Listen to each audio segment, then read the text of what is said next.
The massive alien ships appeared in Earth's sky like dark clouds blocking out the sun. Admiral Zextar stood on the bridge of his flagship, watching the blue planet slowly rotate below. His forearms moved across the control panels with practiced. Karsten behind him, dozens of officers from different alien species worked at their stations. The hegemony fleet was the largest force ever assembled, stretching across space for millions of miles. "Another primitive world," muttered Commander Velk, his reptilian head shaking in disappointment. "Look at them down there. Still burning fossil fuels, still fighting each other over pieces of dirt." Zextar's large black eyes studied the planet. Below, Earth looked peaceful from space. White clouds swirled over blue oceans. Green and brown continents showed no signs of the advanced cities that covered most civilized worlds. No orbital platforms, no defense grids, no massive space elevators reaching toward the stars. Just a simple world spinning quietly in the void. "Sir, we're receiving multiple communication attempts from the surface," reported the communications officer.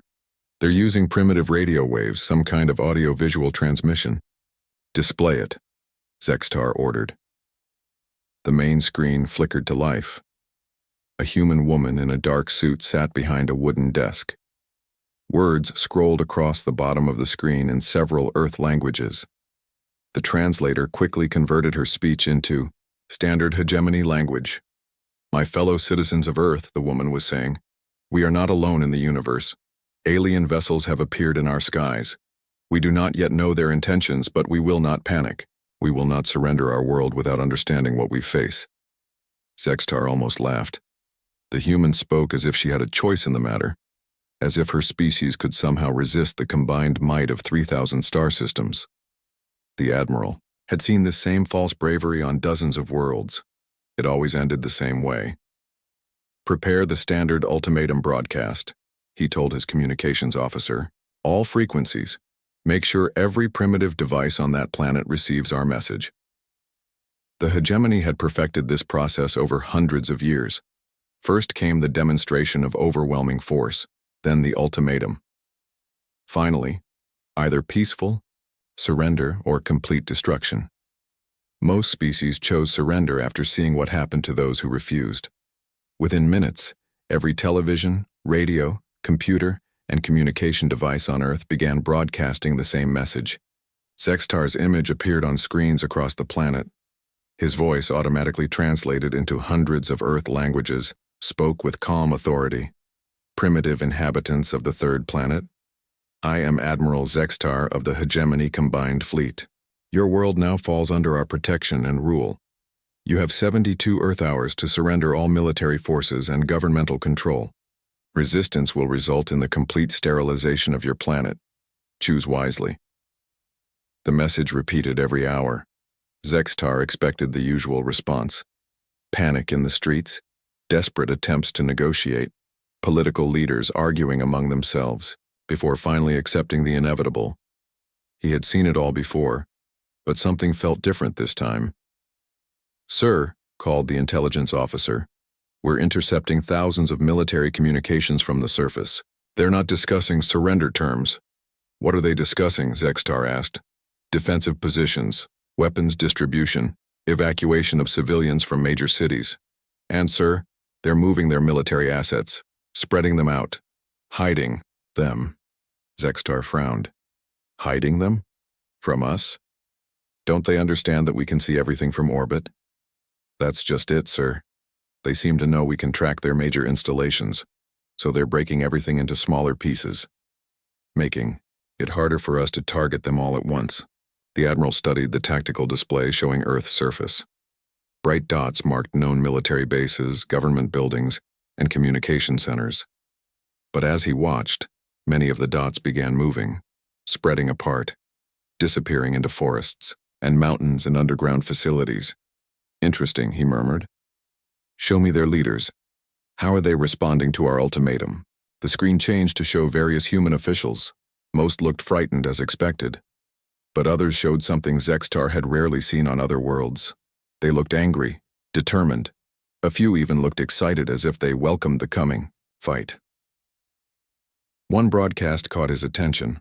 A human male in military uniform stood before a crowd of soldiers. His words made the admiral's scales tingle with unease. "They think we'll surrender because their ships are bigger," the human general was saying. "They think we'll bow down because they have better weapons.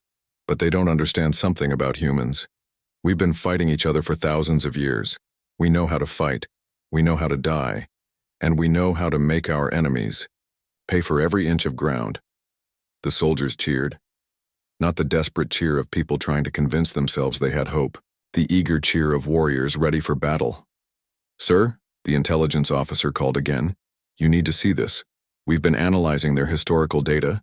This species, they've never really stopped fighting. In the last 100 of their years alone, they've had 2 global wars, dozens of smaller wars, and countless smaller conflicts." "That's not unusual for primitive species," Zextar replied. "Most worlds go through a violent phase before they develop space travel.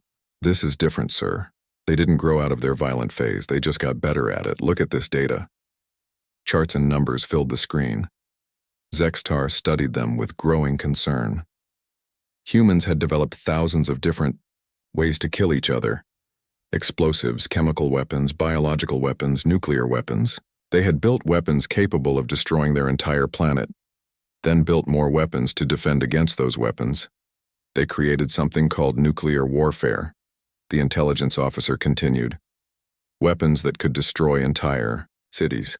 Most species stop fighting after they develop such power. These humans built thousands of them. Then they developed entire strategies based on the idea that everyone would die, but the enemy would die worse. Zextar felt a chill run through his body. Mutual destruction? They would destroy themselves to hurt their enemies? It gets worse, sir. They call it deterrence. The threat of total destruction keeps the peace. But look at their smaller conflicts.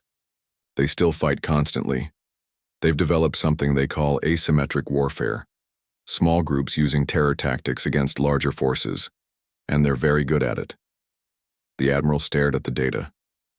Most species the hegemony conquered were peaceful by nature. They fought only when necessary, and they understood when a fight was hopeless. These humans seem to have made fighting into an art form. "Show me their response to our ultimatum," he ordered. The screen displayed a human sitting behind an ornate desk. The translation identified him as President Chen, leader of one of Earth's major governments. The man looked directly into the camera with calm, steady eyes. "To the alien force now threatening our world," Chen began, "I speak for all of humanity when I say this. We have received your ultimatum. We understand your terms. Our answer is no." Zextar leaned forward in his command chair. "Humanity has never known peace," Chen continued. "We were born in conflict. We were raised in war.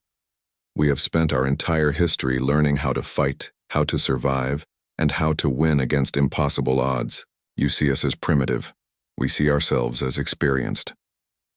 The human leader stood up, placing his hands on the desk. "You offer us slavery disguised as protection. You threaten us with death if we refuse. But you don't understand humans. We would rather die free than live as slaves. You want this world, come and take it. But know this. We will not surrender. We will not submit. And we will teach you why humans have never stopped fighting." The broadcast ended. Silence filled the bridge of the hegemony flagship. "Sir," whispered Commander Velk, "surely they're bluffing. No species would choose certain death over reasonable surrender terms." Zextar studied the tactical display showing Earth. More military units were moving. Civilian populations were being evacuated from cities. But not to surrender. Points. They were moving to defensible positions in mountains and forests. Supply depots were being created in hidden locations. The entire planet was preparing for war. "Signal the fleet," the admiral ordered. "All ships to battle readiness. Begin standard pacification procedures in 12 hours. "Sir," asked the communications officer, "should we offer them one final chance to surrender?" Zextar thought about the human leader's words, about the data showing thousands of years of constant warfare. about the eager expressions on the faces of human soldiers preparing for battle. "No," he said quietly.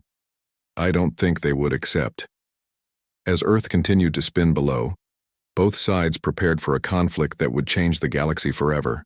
The hegemony had expected another easy conquest. The humans had expected this day to come eventually. Neither side truly understood what they were about to face. In the depths of space, alien ships powered their weapons and prepared to teach another primitive world the price of defiance. On the surface of Earth, humans checked their weapons and prepared to show the galaxy what happened when someone threatened their freedom.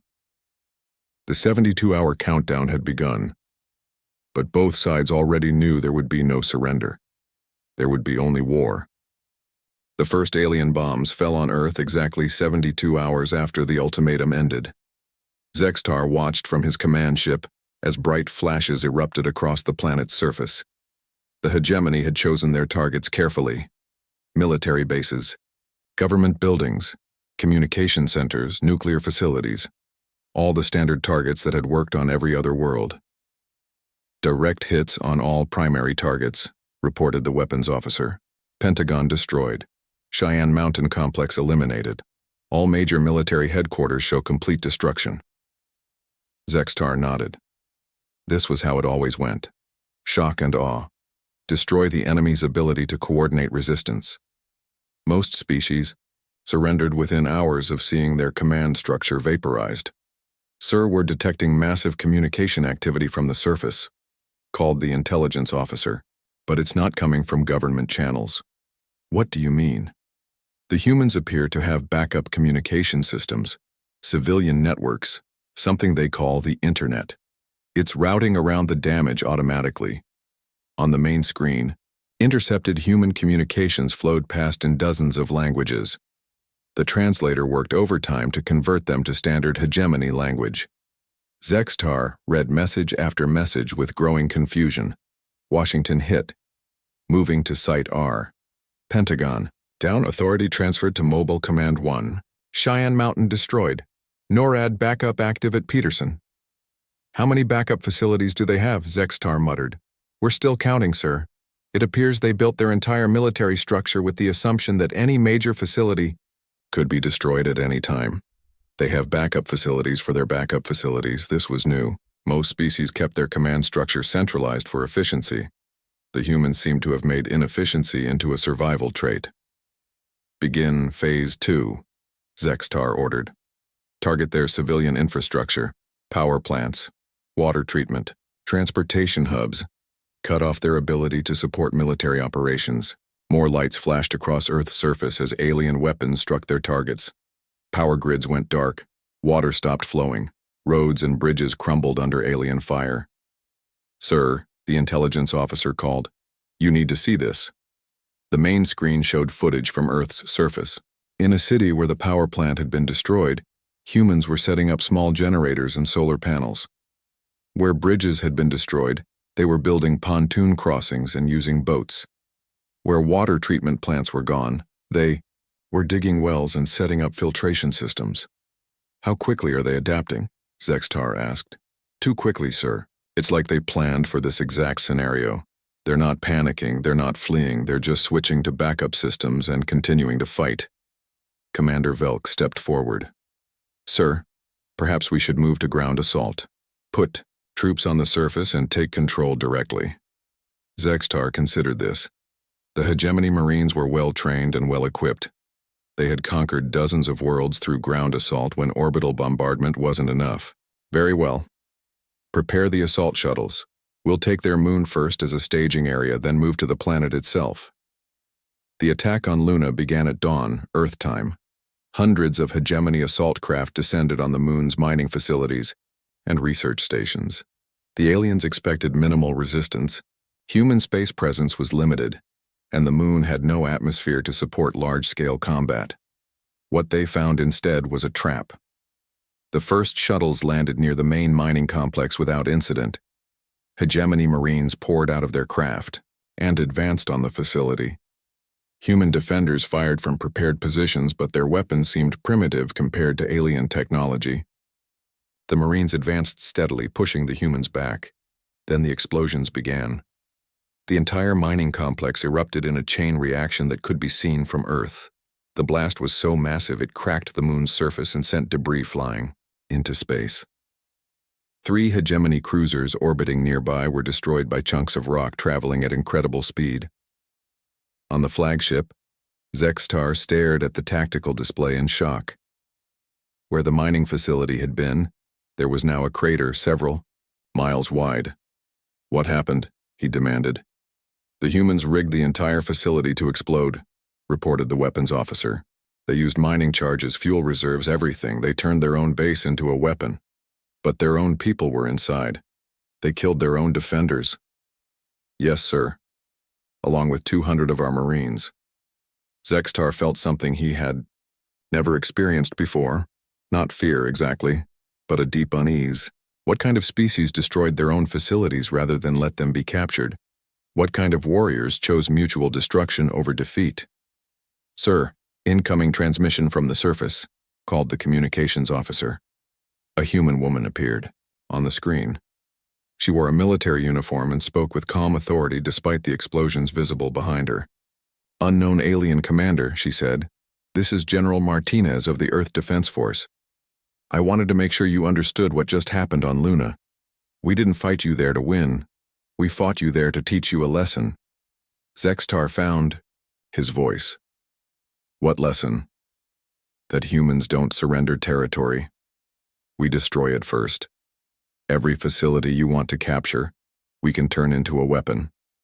Every position you want to take, we can make too expensive to hold. You wanted Luna?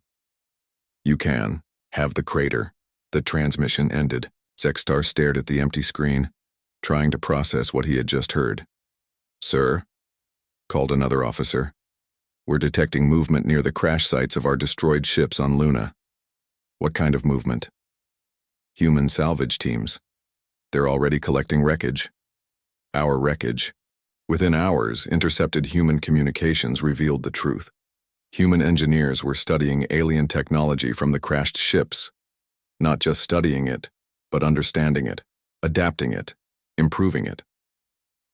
"Sir, you need to see this," the intelligence officer reported. "We're detecting energy signatures from the surface that match our plasma weapons, but the power output is different." "Different how?" "Higher, sir. Significantly higher. They've taken our weapons and made them more powerful." Zextar felt that cold sensation again. How is that possible? They've only had the wreckage for 12 hours. "We don't know, sir. But they're mounting the modified weapons on their military vehicles. And, sir, they're mounting them wrong." "Wrong." "According to our design specifications, yes, but their modifications seem to be working. Better than working. They're getting results our own engineers said were impossible." On the main screen, satellite footage showed human tanks firing bright blue plasma bolts at attacking alien shuttles. The modified weapons tore through alien armor like paper. Ships that had seemed invincible hours before were now burning wreckage, scattered across Earth's surface. "How are they learning so fast?" Zextar whispered. The intelligence officer looked up from his console. "Sir, I've been studying their historical data. This species doesn't just fight constantly. They learn constantly. Every war teaches them new tactics. Every defeat teaches them new strategies. They've been practicing adaptation for thousands of years." More reports flooded in. Human forces had reverse-engineered alien communication systems and were jamming hegemony frequencies. They had analyzed alien armor and developed weapons specifically designed to penetrate it. They had studied alien tactics and prepared countermeasures for every standard hegemony strategy. "Sir, the human General Martinez is requesting another communication," reported the communications officer. "Put her through." The human woman appeared on screen again. This time she was standing in what looked like a research facility. Behind, her scientists worked frantically on pieces of alien technology. "Admiral Zextar," she said, somehow knowing his name. "Thank you for the gifts. Your plasma weapons are quite impressive, ours are better." "How do you know my name?" Zextar demanded. "We decrypted your command codes from the wreckage on Luna. We know the names of all your senior officers. We know your fleet composition. We know your standard tactics.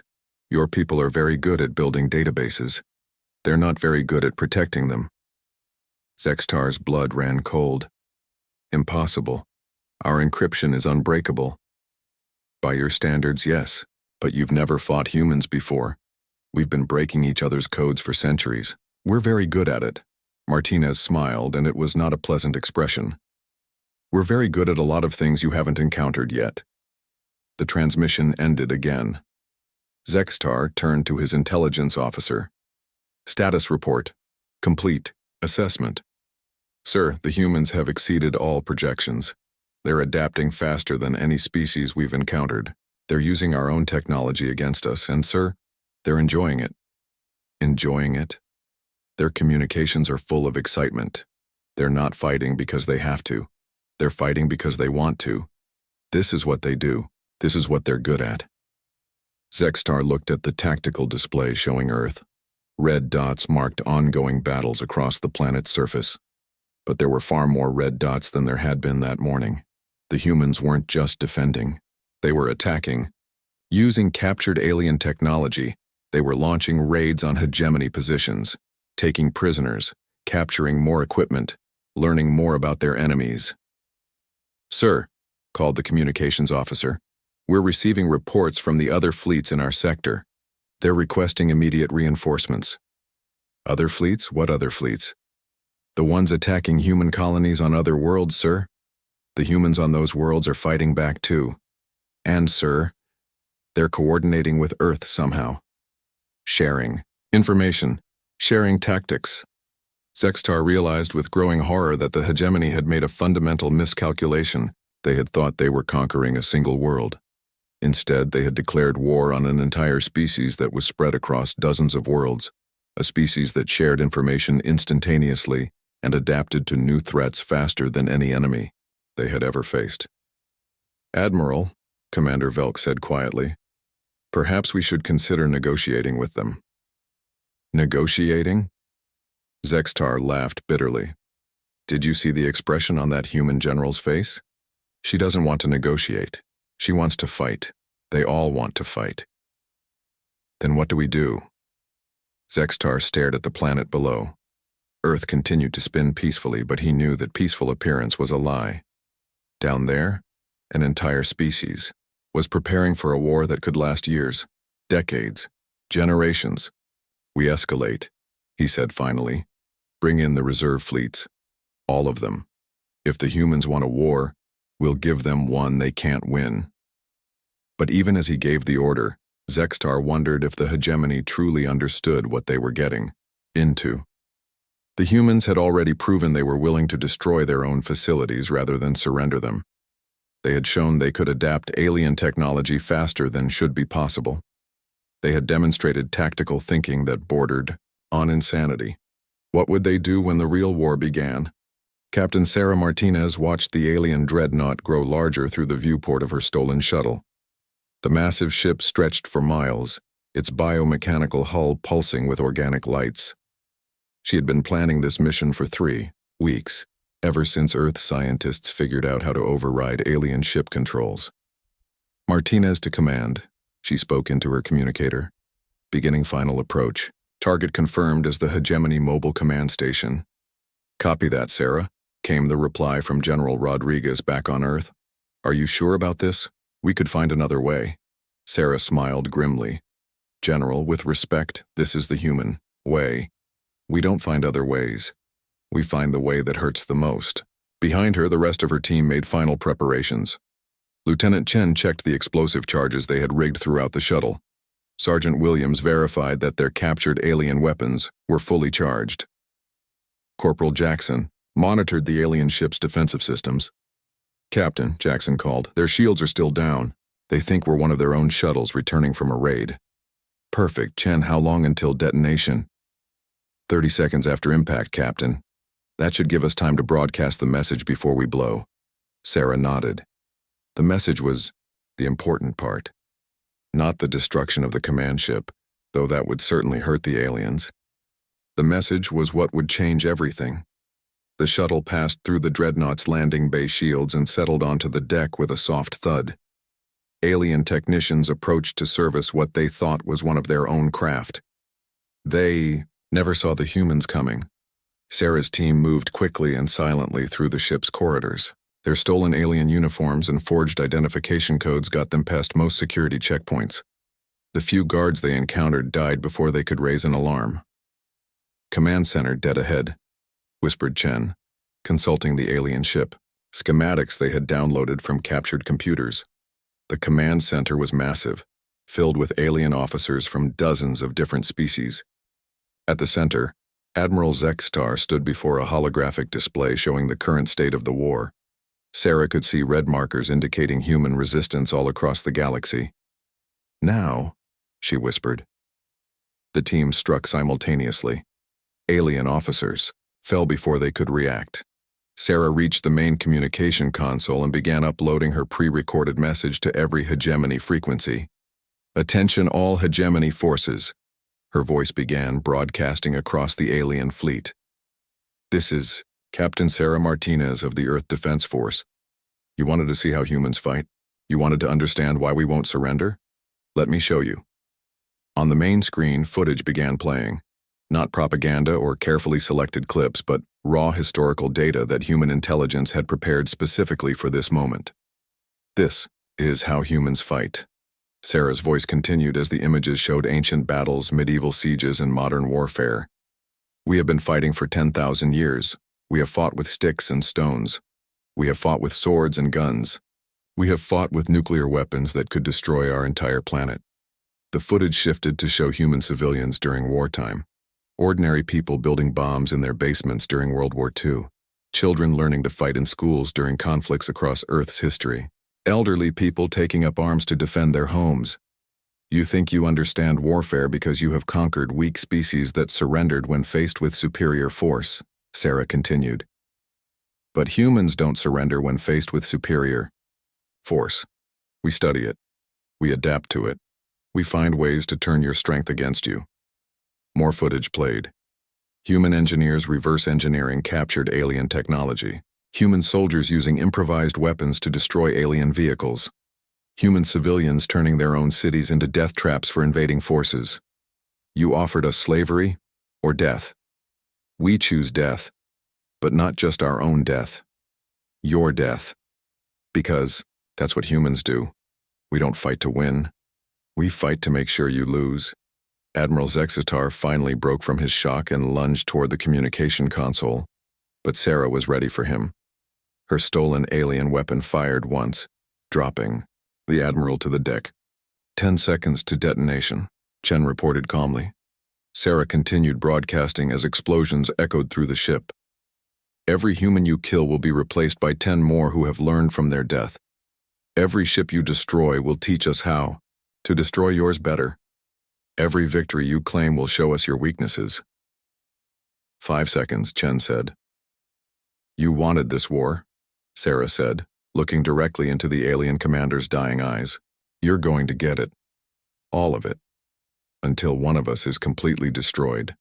And humans have been practicing for this fight longer than your species has existed." The shuttle's charges detonated, tearing through the dreadnought's command center and reactor core. The explosion was visible from Earth, a brief new star in the night sky that marked the death of the hegemony's most powerful warship. But the real damage was just beginning. Across the galaxy, alien commanders watched the footage that Sarah Martinez had broadcast. They saw human history laid bare, the wars, the weapons, the absolute refusal to accept defeat even when defeat meant survival. On the Kalari homeworld, peaceful traders watched footage of human kamikaze pilots diving their planes into enemy ships during World War II. The Kalari had never seen anything like it. The concept of voluntary suicide to harm an enemy was completely foreign to their culture. "These humans," whispered Kalari Trade Minister Vest to his aide, "they are insane." "Yes, Minister, but effectively insane." On the Vorthak military command ship, officers studied footage of human guerrilla warfare. Small groups of humans using improvised weapons to defeat much larger, better-equipped forces.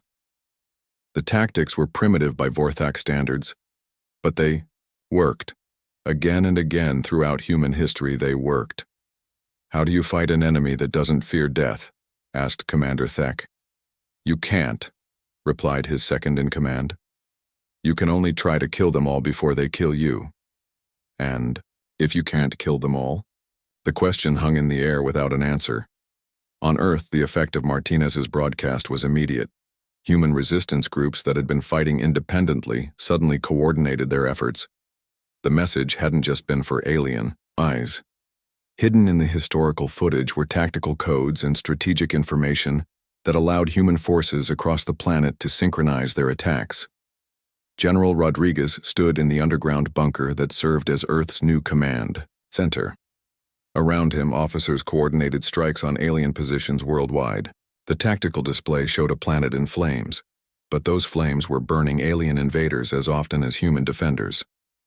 "General," called his intelligence officer, "we're receiving reports from the outer colonies. The aliens are pulling back from several worlds." "Pulling back? Why?" "Unknown, sir. But we're also detecting increased military chatter in the hegemony fleet. Their commanders are requesting additional forces. Lots of additional forces." Rodriguez smiled grimly. "They're starting to understand." "Understand what, sir?" "That they're not fighting a war of conquest anymore. They're fighting a war of survival." The proof came within days. Dr. Elena Vasquez, working in a hidden laboratory beneath the ruins of Mexico City, completed her latest project. She had been studying captured alien biotechnology for weeks, looking for weaknesses in the organic components that made up hegemony ships. "General Rodriguez," she reported via encrypted communication, "I've found it. The vulnerability we've been looking for." "What kind of vulnerability, Doctor?" "The aliens integrated biological systems into their technology to make it self-repairing and adaptive. But biological systems have biological weaknesses. I've developed a virus that specifically targets the organic components in their ships." "A computer virus?" "No, sir. A biological virus. It attacks the living tissue in their technology and causes cascade failures throughout their systems. One infected ship can spread it to any other ship that connects to their network." Rodriguez leaned back in his chair. "Doctor, are you telling me you've turned disease into a weapon?" "Sir, humans have been using biological warfare for thousands of years. We just usually used it against each other. This time, we're using it against aliens who thought they were immune to our primitive tactics." The first test of Vasquez's virus came during a battle over the ruins of Tokyo. Human forces lured an alien squadron into attacking a seemingly vulnerable position. When the aliens moved in for the kill, they found crashed human shuttles apparently abandoned on the battlefield. The aliens began salvaging the human technology, connecting it to their own systems to analyze it. Within hours, their ships began experiencing system failures. Weapons stopped working. Life support failed. Navigation systems crashed. The entire squadron was dead in space within a day. "How is this possible?" Admiral Zextar demanded from his replacement flagship. "Our biotechnology is specifically designed to resist biological attacks." "The humans have created something new," his science officer reported. "A hybrid organism that targets the specific proteins used in our biomechanical interfaces. It spreads through direct contact or data transmission." "Data transmission, you mean?" "Yes, sir. Every time we connect to an infected system, we risk spreading it to our own ships.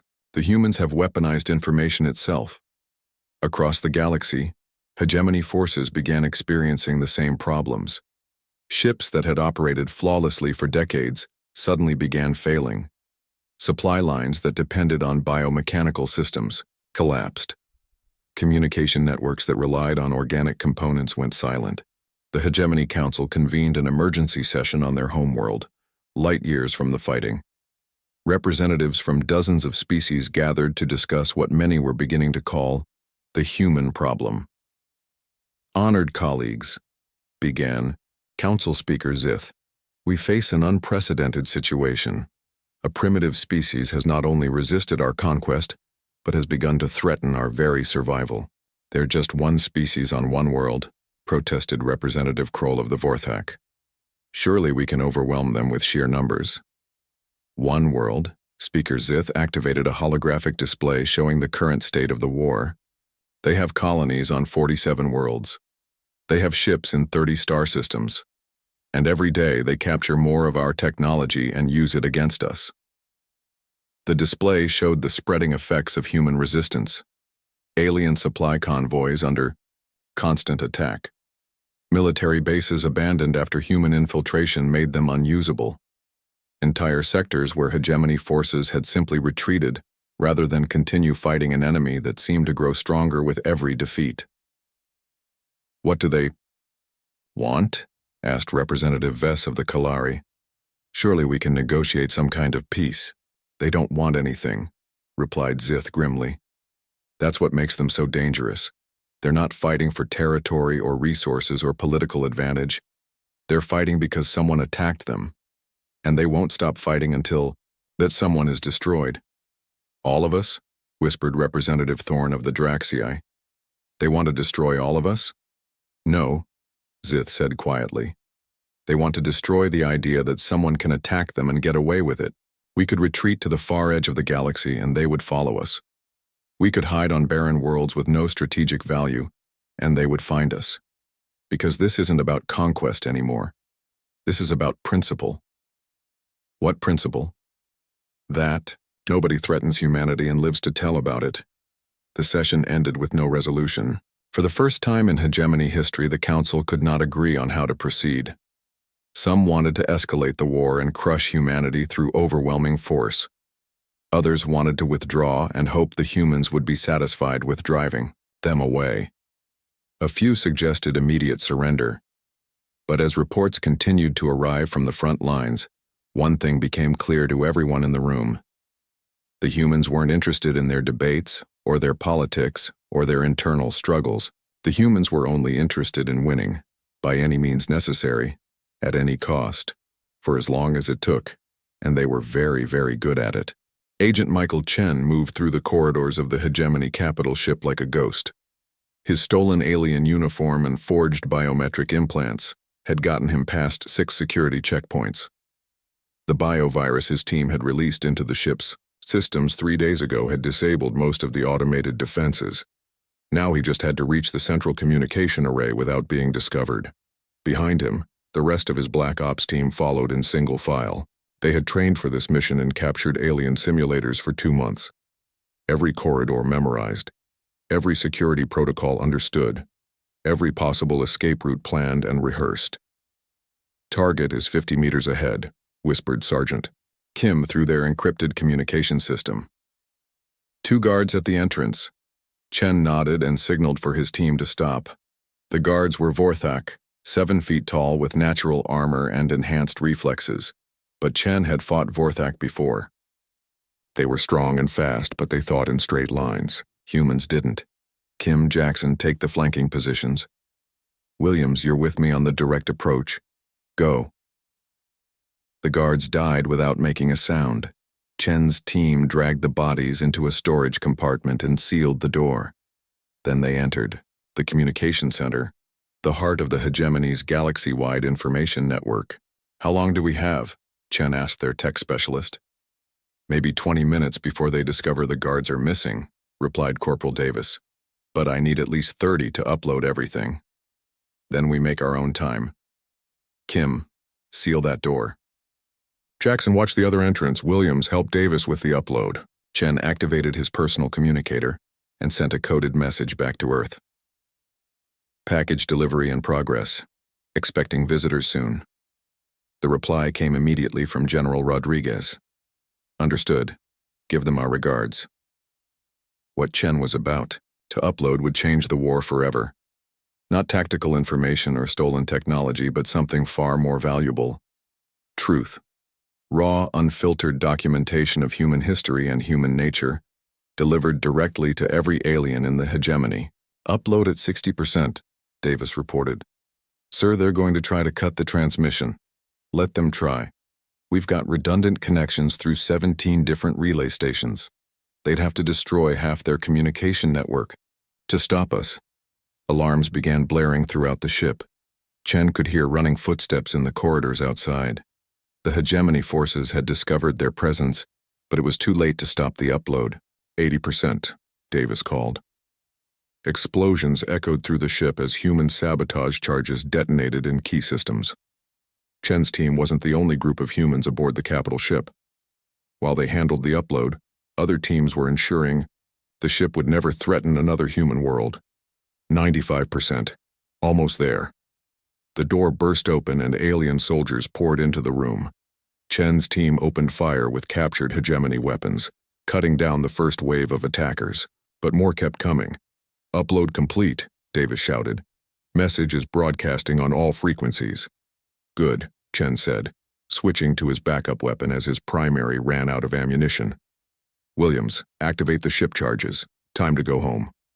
"Sir, the escape pods are blocked. We're not getting off this ship." Chen smiled. "I know, that was always the plan." Across the galaxy, every hegemony communication device began receiving the same transmission. Not propaganda or military intelligence, but a comprehensive documentary of human history. Everything. The wars, the genocides, the struggles, the triumphs. All of it narrated by human historians who explained not just what had happened, but why. "My name is Dr. Sarah Kim," the transmission began, "and I am a historian from the University of New Tokyo. What you are about to see is the complete military history of the human species. We are showing you this not to frighten you, but to help you understand what you have awakened." The footage began with prehistoric humans hunting mammoths with spears. It showed the development of agriculture, the rise of cities, and the inevitable conflicts that followed. But it wasn't just a timeline of wars, it was an explanation of human psychology. "Humans are persistence hunters," Dr. Kim explained as footage showed ancient humans tracking prey across vast distances. "We evolved to never give up. When other predators get tired, we keep going. When other species surrender, we keep fighting. This is not a choice for us. This is what we are." On the Kalari homeworld, Trade Minister Vess watched the transmission with growing horror. The footage showed human conflicts throughout history, not just the battles, but the aftermath. Humans fighting from the ruins of their own cities, continuing to resist even when their cause seemed hopeless. "Turn it off," he ordered his aide. "I can't, Minister. It's broadcasting on all frequencies, even our emergency channels." "Then leave the room. I don't want to see any more." But Vess couldn't look away. The transmission showed the siege of Leningrad, where humans had held out for nearly 3 years, while starving. It showed the Warsaw Ghetto uprising, where humans fought against impossible odds, simply to die with dignity. It showed the atomic bombing of Hiroshima and Nagasaki, and how the humans had rebuilt their cities and continued living. "This is what humans do when you try to destroy them," Dr. Kim's voice explained. "They rebuild, they adapt, they remember, and they never, ever forgive." On the Vorthak command ship, military officers watched footage of human asymmetric warfare. Small groups using improvised weapons against superior forces. Guerrilla tactics that had been developed and refined over thousands of years of human conflict. "How do you fight an enemy like this?" asked Commander Thek. "You don't," replied his aide. "You survive them." The transmission continued for 6 hours, covering every major human conflict from the Stone Age to the present war. It showed human resilience in the face of disaster, human ingenuity in the development of weapons, human cruelty in the treatment of enemies. But most importantly, it showed human memory. "We remember everything," Dr. Kim said as the transmission neared its end. "Every battle, every defeat, every victory. We study our own history obsessively because we know that the next war is always coming. And when it comes, we will be ready." The final segment showed recent footage from the current war. Human forces adapting alien technology faster than should be possible. Human civilians volunteering for suicide missions without hesitation. Human scientists developing weapons that the aliens had thought impossible. "You invaded our worlds thinking we were primitive," Dr. Kim concluded. "You were wrong. We are not primitive. We are experienced. We have been fighting longer than your species have existed. We have developed strategies and tactics and weapons that you cannot imagine. and we will use all of them against you until you are defeated." The transmission ended with a simple message scrolling across the screen in every known alien language. "This is what you chose when you attacked humanity. This is what you will face until you surrender or die. Choose wisely." The effect was immediate and devastating. On dozens of worlds, hegemony member species began withdrawing their support from the war effort. The Kalari Trade Federation announced that their ships would no longer transport hegemony military supplies. The Draxi Science Collective recalled their technical advisors from military projects. The Zephyrian Mining Consortium cut off shipments of strategic minerals. "They're abandoning us," Admiral Zextar reported to the Hegemony Council via emergency transmission. "Half our member species have declared neutrality. The other half are actively withdrawing support." "What are their reasons?" asked Council. Speaker Zith. "Fear," Zextar replied bluntly. "They've seen what humans do to their enemies. They don't want to be associated with us when the humans win." "When they win? Not if they win?" Speaker, "I've been fighting these humans for 8 months. They're not trying to defeat us, they're trying to eliminate us. Every battle teaches them something new about our weaknesses. Every captured ship gives them more technology to use against us. Every day we continue this war, they get stronger, and we get weaker." The council session was interrupted by emergency alerts from across the galaxy. Human forces had launched coordinated strikes on hegemony supply lines, using information gathered from the captured capital ship. Entire fleets were cut off from support. Military bases found themselves surrounded by human forces that seemed to have appeared from nowhere. "How many ships do they have?" demanded Representative Kroll. "That's the problem," Zextar replied. "We don't know. They're building new ships using our own technology, ships that are better than ours, faster, more powerful, more efficient." "That's impossible. They've only had our technology for a few months." "Representative, in those few months they've improved our weapons by 30%. They've increased our ship speeds by 20%. They've developed countermeasures for every defensive system we have. They're not just learning from our technology, they're making it better."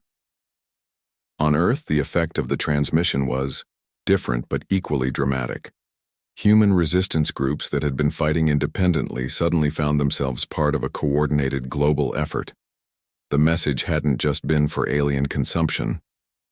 Hidden in the historical data were current tactical codes and strategic information that allowed human forces worldwide to synchronize their efforts.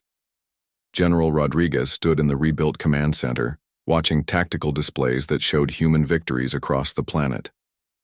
The aliens were still fighting, but they were fighting defensively now, trying to hold positions rather than advance, trying to survive rather than conquer. "General," called his intelligence officer, "we're receiving a transmission from the Kalari Trade Federation." "Put it through." The alien trade minister appeared on the screen, his expression one of barely controlled panic. "General Rodriguez," Vess began, "the Kalari Federation wishes to discuss terms for our withdrawal from this conflict." "Withdrawal?" Rodriguez smiled coldly. "Minister, you should have thought about withdrawal before you helped them attack us. But we're not a military species. We only provided logistical support. You provided aid to our enemies. That makes you our enemy. Please, we can offer compensation, trade agreements, technology transfers, anything you want." Rodriguez leaned forward. "Minister, let me make something clear. Humanity doesn't want your compensation. We don't want your trade agreements. We don't want your technology. We want you to understand that attacking humanity has consequences." "What consequences?" "You'll find out. But I'll give you a hint. Remember what happened to every human enemy throughout our history. Remember how we treated those who attacked us. Then ask yourself, what makes you think you'll be treated any differently?" The transmission ended, leaving Minister Vess staring at a blank screen. Around the galaxy, similar conversations were taking place as hegemony allies desperately tried to distance themselves from a war they now realized they could not win. But it was too late for negotiations, too late for withdrawal, Too late for anything except the inevitable conclusion that humanity had been building toward since the first alien bomb fell on Earth. The humans had shown the galaxy exactly what they were capable of. Now they were going to prove it. The war ended not with a bang, but with a whimper. Admiral Zextar stood on the bridge of his flagship, watching the last hegemony transport ships jump to hyperspace. They were fleeing. All of them. After 18 months of fighting, the combined military might of 3,000 star systems was running away from a single species that had barely achieved interstellar travel when the war began. "Sir," called his communications officer, "we're receiving a transmission from the human fleet." Zextar almost laughed. Human fleet. 18 months ago, the humans had possessed exactly 12 ships capable of interstellar travel. Now they commanded a force of over 300 vessels, most of them built using improved versions of hegemony technology. "Put it through," he ordered. General Rodriguez appeared on the main screen, speaking from the bridge of the human flagship, Indomitable. The ship had been constructed from the hulks of destroyed hegemony vessels, but human engineers had modified it beyond recognition. It was faster, more powerful, and more heavily armed than any ship in the original hegemony fleet. "Admiral Zextar," Rodriguez said with what might have been respect, "I'm told you're the last hegemony commander still in the system." "I am," Zextar replied. "My orders are to ensure the complete evacuation of all hegemony forces." "And then?" "Then I am to return to the Council homeworld and report on the failure of this campaign." Rodriguez nodded. "Admiral, before you go, I want to give you something, a message to take back to your leaders." "I'm listening." "Tell them this war didn't have to happen. We didn't want to fight you. We would have been perfectly happy to live in peace with the galaxy. But you attacked us. You threatened our children. You tried to enslave our worlds. So we responded the only way humans know how. By fighting. By winning." Rodriguez leaned forward in his command chair. "Admiral, do you understand what just happened here? Your people commanded the most powerful military force in galactic history. You had ships, weapons, and technology that we couldn't match. You outnumbered us 1,000 to 1. And you lost." Zextar felt the weight of that truth. "How?" "Because you fought a war of conquest. We fought a war of survival. You fought to expand your territory. We fought to protect our freedom. You fought with the weapons you had. We fought with the weapons we built, stole, improvised, and invented. You fought like civilized beings, following the rules of war. We fought like humans." "What does that mean?" Rodriguez smiled, and it was not a pleasant expression. "It means we fought to win, Admiral, by any means necessary, at any cost, for as long as it took. That's what humans do. That's what we've always done. That's what we'll always do." The transmission paused as Rodriguez consulted something off-screen. When he returned his attention to Zextar, his expression had grown more serious. "Admiral, I'm told that several Hegemony Council members want to negotiate a peace treaty." "Yes. They've authorized me to discuss terms for ending hostilities." "There are no terms, Admiral. The war is over.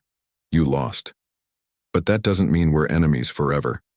It means you understand now what happens when someone threatens humanity." Zextar considered this. "What happens now? Do you plan to conquer our worlds? Enslave our people?" "No." Rodriguez shook his head. "We're not conquerors, Admiral. We're defenders. We fight to protect what's ours, not to take what's yours. Your worlds are safe from us, as long as you remember the lesson you've learned here. Which is, don't attack humans. Ever. For any reason. Because if you do, we'll destroy you. Not defeat you. Not conquer you. Destroy you. Completely. Permanently. We'll hunt you across the galaxy until every one of your ships is space debris and every one of your worlds is ash." The cold certainty in Rodriguez's voice made Zextar's scales crawl. This wasn't a threat. It was a promise, a statement of fact delivered with the casual confidence of a species that had just proven they could back up their words. However, Rodriguez continued, We're not interested in being the galaxy's tyrants. We have a better idea. 3 months later, the Treaty of Titan was signed in orbit around Saturn. Representatives from every major species in the galaxy gathered to witness the formal end of hostilities and the establishment of a new galactic order. President Chen stood at the podium in the space station's main conference hall, looking out at hundreds of alien diplomats. Some looked relieved, others looked frightened. A few looked curious about what humanity would do with their newfound power. Fellow beings of the galaxy, Chen began, 18 months ago, you tried to conquer us. Today we offer you something better than conquest. We offer you partnership. The alien representatives murmured among themselves. This was not what they had expected from a species that had just won the most devastating war in galactic history. Humanity proposes the establishment of the Galactic Defense Corps, Chen continued. A joint military organization dedicated to protecting smaller species from aggressive expansion by larger powers. We offer our ships, our weapons, and our experience to any species that faces the same threat you once posed to us. Trade Minister Vess of the Kalari leaned forward in his seat. President Chen, what do you want in return? Nothing, Chen replied simply. This is not a transaction. This is a commitment. Humanity believes that all sentient species have the right to exist free from the threat of conquest. We will defend that right. But why? Asked Representative Thorne of the Draxi. You could rule the galaxy now. Take whatever you want from any of us. Why offer protection instead? Chen smiled. Because ruling the galaxy isn't what humans want. We want to be left alone to live our lives in peace. But we've learned that sometimes the only way to ensure peace is to be prepared for war. So we'll be the galaxy's insurance policy against tyranny. The treaty negotiations took weeks, but the final document was surprisingly simple. The Galactic Defense Corps would be headquartered on Earth, with regional offices on human colonies throughout known space. Any species facing military aggression could request assistance. The response would be swift, decisive, and absolutely devastating to the aggressor. Admiral Zextar, now serving as a military advisor to the new organization, found himself working alongside his former enemies. He had been surprised when humanity offered him a position in the Defense Corps, but General Rodriguez had explained their reasoning. You understand how powerful military forces think, Rodriguez had said. You know, their tactics, their strategies, their weaknesses. Who better to help us defend against them? Now Zextar stood in the Defense Corps Command Center, watching as reports came in from across the galaxy. A small research species called the Valdi had requested protection from aggressive raiders. 2 human ships were already en route to investigate. Admiral, called the duty officer, the Valdi situation is resolved. The raiders surrendered as soon as they identified our ships. Surrendered? Without fighting? Yes, sir. They transmitted a message saying they didn't want any trouble with humans. Zextar almost smiled. Word of human military capability had spread quickly throughout the galaxy. Most aggressive species now avoided any conflict that might draw human attention. Sir, the duty officer continued, we're receiving a request for assistance from the Nexari system. A large military force is demanding tribute from the local government. Send a response team, Zextar ordered, and make sure they understand the rules of engagement. The rules were simple, established by humanity after careful consideration of their own history. Any species that attacked civilian populations would face immediate retaliation. Any military force that refused to withdraw when ordered would be destroyed. Any government that used force to suppress smaller species would find themselves dealing with very angry humans. The system worked because everyone understood that humanity had the capability and willingness to enforce it. The galaxy had seen what happened to the hegemony. No one wanted to experience that firsthand. 6 months after the Treaty of Titan, Minister Vess visited Earth for the first time. He stood in the observation deck of the orbital station above Earth, looking down at the blue planet that had changed. Galactic history. It's beautiful, he told his human guide, Ambassador Williams. Hard to believe such a peaceful-looking world produced such fierce warriors. Looks can be deceiving. Williams replied. But that's true of most things about humans. Ambassador, may I ask you something? Of course. Do humans really enjoy fighting as much as it appears? Williams thought for a moment. Minister, humans don't enjoy fighting. We enjoy winning. There's a difference. Fighting is just what we do when someone threatens what we care about, and we're very good at it because we've had a lot of practice. But the war with the hegemony? Your people seemed almost excited about it. We were. William smiled. Not because we wanted to hurt anyone, but because we finally had a chance to use all those skills we'd developed fighting each other. For the first time in human history, we were united against a common enemy. All of our military knowledge, all of our technological innovation, all of our tactical experience focused on a single goal. It was exhilarating. Vess shuddered. Terrifying, you mean? For our enemies, yes. For us, it was just what we're good at. Below them, Earth continued its ancient rotation. Cities glowed with warm light. Ships moved between the planet and its orbital facilities. Children played in parks while their parents worked in offices and factories. It looked like any civilized world in the galaxy. But Vess knew better now. He had seen the footage. He had read the reports. He had watched humans fight with the intensity that bordered on madness and a competence that defied logic. Ambassador, he said quietly, I'm glad. Humans are on our side now. So are we, Minister. So are we. In the years that followed, the galaxy settled into a new kind of peace. Not the imposed order of the old hegemony, but a genuine stability based on mutual respect and the knowledge that aggressive expansion would be met with overwhelming force. The Galactic Defense Corps responded to conflicts across known space, always with the same message. Leave the peaceful species alone or deal with humanity. Most potential aggressors chose to leave the peaceful species alone. Those who didn't learned why the war between humanity and the hegemony had ended with humanity's victory. They learned what happened when a species that had spent thousands of years perfecting the art of warfare decided that someone needed to be stopped. They learned that humans didn't fight to show how advanced they were.